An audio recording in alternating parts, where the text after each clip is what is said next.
Hola, buenas tardes. Hoy les vamos a hablar sobre la línea de tiempo de la historia del trabajo, presentado por Manuela Puerta Ceballos, Dana Caterina Barbosa Romero y Yuri Marcela Mopán. Muy buenos días, querida profesora, ¿cómo está? Mi nombre es Manuela Puerta Ceballos. Yo le voy a hablar un poquito de la prehistoria del trabajo en esos tiempos. Voy a empezar con la época paleolítica. Bueno, como sabemos, desde un comienzo el hombre fue un ser nómade que se trasladaba en busca de los medios necesarios para su subsistencia. En esta etapa no se distinguía el trabajo de la vida cotidiana debido a que se utilizaba todo su tiempo en actividades de recolección. Recolectaban frutos, semillas, raíces, etcétera, pesca y caza obviamente. Acá se basaban mucho en la experiencia de antigüedades de sus antepasados. Se veía una sociedad igualitaria, sin clases sociales, se repartían el trabajo de manera solidaria, al igual que el fruto del trabajo también. No se veía como esa envidia y todo ese tipo de cosas que en estos momentos se ve y que pues en muchas empresas hay. Bueno, y la edad mesolítica, bueno, en esta etapa la caza y la recolección siguieron siendo básicas para la supervivencia humana, como hasta el momento todavía sigue siendo.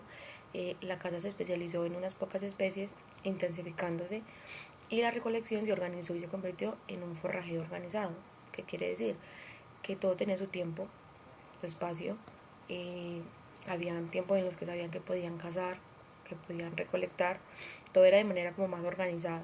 Ya ellos tenían un poco de conocimiento, iban como avanzando poco a poco en su mente, eh, qué podían hacer y qué no podían hacer. En algunas regiones los nómadas se fueron transformando en sedimentarios, poseían diversas herramientas rudimentarias para cosechar y elaborar cereales planificados. Se comenzaron a fabricar el arco y las flechas. Eso se comenzó a crear ya que era fundamental obviamente para la cacería. Bueno, seguimos con la época neolítica. Eh, Aquí la agricultura y la ganadería se iniciaron alrededor de 12.000 años atrás, como ya lo sabemos. Este adelanto le permitió al ser humano poder controlar los recursos alimentarios, ya que en las anteriores épocas no se controlaban, se malgastaban, ellos no tenían conocimiento de qué podía pasar más adelante y de qué manera podían guardar sus alimentos, pues porque en ese tiempo no existía lo que existe ahorita de tecnologías, entonces era más fácil que se dañaran sus alimentos. Lo posibilitó a que dejara de ser nómade y se volviese sedentario. ¿Qué significa ser nómade? Bueno, no tenían un lugar estable para tener a su familia o tribu, caminaban mucho, entonces por esto mismo no tenían su control alimentario ni tenían como su punto de cosecha estable, si me hago entender. Con el paso del tiempo se fueron convirtiendo en sedentarios, ya que tomaban un solo lugar como su hogar, su sitio de trabajo y de convivencia. Como que tenían un poco de conocimiento al saber de que si se quedaban en un solo sitio, su agricultura y su estabilidad iba a ser mucho mejor, ya que si mantenían caminando y no tenían un punto estable, para las épocas de verano, invierno y todo ese tipo de cosas era más complicado pues la comida, aquí ya la podían guardar, mmm, y ya tenían su sector como controlado por decirlo así. Se comenzó a trabajar el barro para moldear vajillas donde se cocinaban y guardaban alimentos. Ya ellos empezaron a aprovechar todo lo que tenían a su alrededor, todo lo que podían, todo lo que podían crear, inventar, eh, para el beneficio propio de ellos en ese tiempo, obviamente. Vemos aquí en estas épocas que acabé de explicar, cómo el trabajo no era para beneficio de una sola persona. Es decir, tengo un jefe, estoy trabajando para mi jefe es el que crece, yo no. No, aquí trabajaban todos en comunidad por un solo beneficio, que era subsistir, era mantenerse vivos, era comer bien y tener a su familia nuevamente a salvo. Hola, mi nombre es Dana Barbosa y hoy hablaré sobre la línea de tiempo de trabajo en la edad antigua, media y moderna. Después del tiempo de la esclavitud, en donde a las personas las tomaban como esclavos, como servidumbre, llegamos a la edad antigua, en donde los mismos filósofos decían que el trabajo era un esfuerzo que debían hacer las personas para poder obtener su sustento y subsistir, pero que a su vez era una actividad penosa y ellos como filósofos la tomaban como una burla. Entonces decía que los hombres libres no debían trabajar, solamente las personas que a quienes se compraban para ello. En la Edad Antigua se tenía muy en cuenta el pensamiento, por eso los grandes filósofos como Aristóteles decía que los hombres debían pues como tal tomar ese tiempo libre para hacer el ocio y poder pensar y no deberían matarse trabajando y desaprovechando su gran intelecto.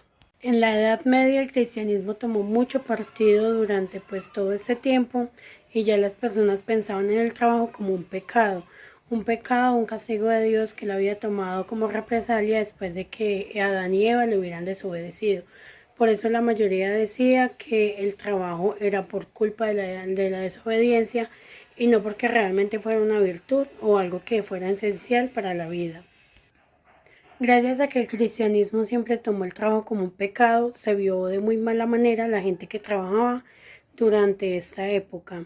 También se tiene muy en cuenta de que las personas sentían pues un tipo de repulsión por los demás cuando tenían ese tipo de acciones y siempre recalcaban mucho lo del pecado original, que debían pues tomar como tal el trabajo como el sustento diario para poder obtener pues su comida por culpa del pecado. Entonces siempre era como esa represalia de que todo era culpa de Adán y Eva. Para la edad moderna hubo un intercambio de discursos entre la iglesia católica y entonces se dividió y de ahí se creó la iglesia luterana, que ella sí estaba pues como tal a favor del trabajo y era una de las iglesias más agradables para los burgueses. Para ellos ya el trabajo se deja de ver como un castigo divino y empieza a obtener como un tipo de valor diciendo que es una manera de agradar a Dios, desde acá generando pues el tipo de actividades que también generaría un sustento para las personas. Ya el trabajo se ve como algo bueno, como algo que ayuda en bien a sí mismo, que no solamente se trata como tal de realizar las actividades, sino de poder tener esa afectividad frente a las tareas que realizamos, de sentirse realizado pues como persona y además de agradar mucho a Dios. De eso se trató pues como tal directamente en la edad moderna. En esta etapa también creció mucho la burguesía y ellos veían el trabajo como un ascenso económico y social, algo que podía ayudar a las personas a crecer. En este periodo también se vivió la llegada de los europeos hacia las tierras de los aborígenes. Después de que la mayoría se resistiera, pues durante la conquista también se generó pues como tal la opción de tener empleo, siendo las personas como encomiendas, como trabajo sostenible, como agroindustria, teniendo que ver todo con la conquista misma y que hacían los europeos, les pagaban a ellos con evangelización, ya que pues esas personas venían ya con religiones y los aborígenes nunca habían tomado en cuenta como tal su religión. Entonces fue un gran avance para ambos. Hola, buenas tardes. Mi nombre es Yuri Marcela Mopampuskin. Hoy les voy a hablar un poco sobre la edad contemporánea. En esa época es caracterizada por las revoluciones y por las grandes transformaciones como artísticas, demográficas, sociales, políticas, tecnológicas y económicas. En la época contemporánea fue el salto que provocó un gran cambio en la sociedad del siglo XVIII, la cual está enmarcada por grandes revoluciones y transformaciones en todos los aspectos que la constituyen. Esta comienza en 1789 con la Revolución Francesa y se extiende hasta nuestros días. Cambiaron los siguientes aspectos: en lo político, también en los sociales, en la tecnología, en la economía. Progresa también en la ciencia, como aparecen los automóviles, el avión, los medios de comunicación, la sociedad, el consumo. Son muchas transformaciones que surgieron después de la edad contemporánea. En esta época también fue pues de gran relevancia para el derecho laboral, ya que en este periodo surgió la OIT, que significa Organización Internacional de Trabajo. Dicha organización surgió por la idea de crear paz en la sociedad, empezando por la clase trabajadora. Primero pues ofrecieron una mejor calidad de vida y condiciones de trabajo adecuadas. En la actualidad, pues el trabajador cuenta con prestaciones de bienestar y salud. Y ya pues ahora las nuevas formas de empleo, como el teletrabajo, pues está cobrando mucha fuerza debido a la tecnología, ya que pues la tecnología ha avanzado mucho y ha mejorado pues la condición de los trabajadores.